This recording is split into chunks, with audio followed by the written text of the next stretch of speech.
How have you dealt with rejection and disappointment in building your brand, building your business, and I suppose yourself as a bridal coach? Disappointments, failures, they always happen. They are part of the journey. I mean, I remember a few years ago, probably 8 years ago, Yeah. I had a team of stylists working for me, and they stole almost 300,000 Oh my God. from the business. Sure. And it was one of my biggest lessons because I was very relaxed. The business was running, the business was doing well. I was traveling, I wasn't checking systems. Even if I had those systems, they were not proper systems. So, as much as people can say, hey, they did this to you, I had to sit and think, I'm I a let part it of happen. this. I let this happen. I'm a part of the story. So how am I going to fix so that this does not happen? I lost all that money. I had to Sure. start all over again. And it wasn't just the money. You must remember that now when you're defrauding brides are coming to me and say, where's my dress? And the So- reputation. The reputation.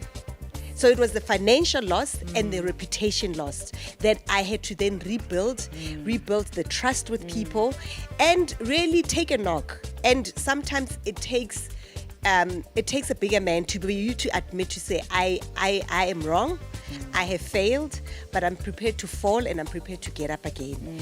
And talk about it and heal that wound, because the minute you keep on feeling guilty about it, Yeah. and judging yourself, you're not going to move and you're not going to get the lesson behind That.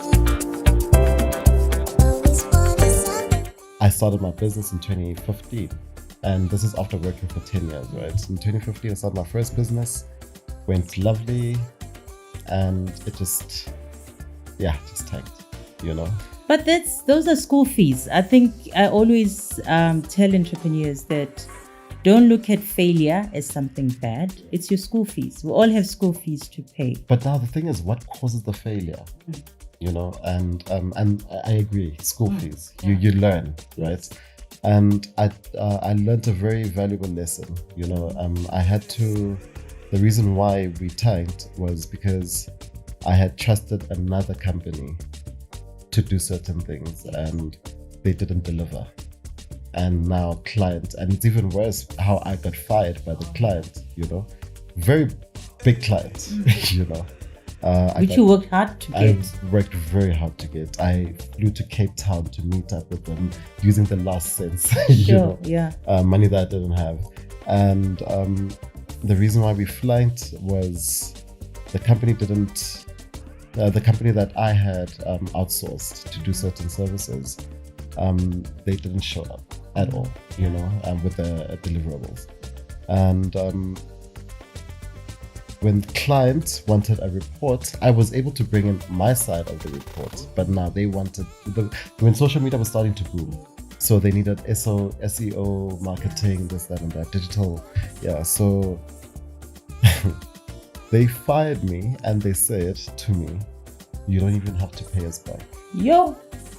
Wow. Yeah, you can keep that money. We done. And that was that actually, How did that moment feel? How did you feel it in crushed that me. moment?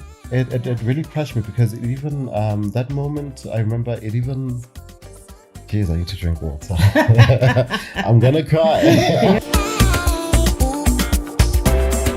In your industry, the arts, there's a lot of rejection. Yeah. So how have you dealt with rejection and remained safe? Oh, wow. That's a good question. I think that being in the arts has been the best thing for me in terms of dealing with rejection. I think I found it very difficult as a young person to deal with rejection, specifically when I started. But I'm also very tenacious. I'm like a dog with a bone when I want something. So I remember my first year of trying to get into the industry. I literally went to almost 100 auditions and I got 100 no's. But I got to a point where I was like, there's only so many no's I can get. If I just keep pushing, I'm get the yes, and I only need one yes. And that's the thing that I'll say to anybody who faces rejection, whatever they do. You only need one yes. Being told when I started out, I was wrong for every part, right? You So- either too tall. right? I'm too tall. I'm too short. But yesterday I was too tall. How can I'm too light skinned. I'm too dark skinned. I'm too fat. I'm too thin. And then there was a period where I felt very insecure about myself. I was like, I'll never make it. I don't have the right look for being like that.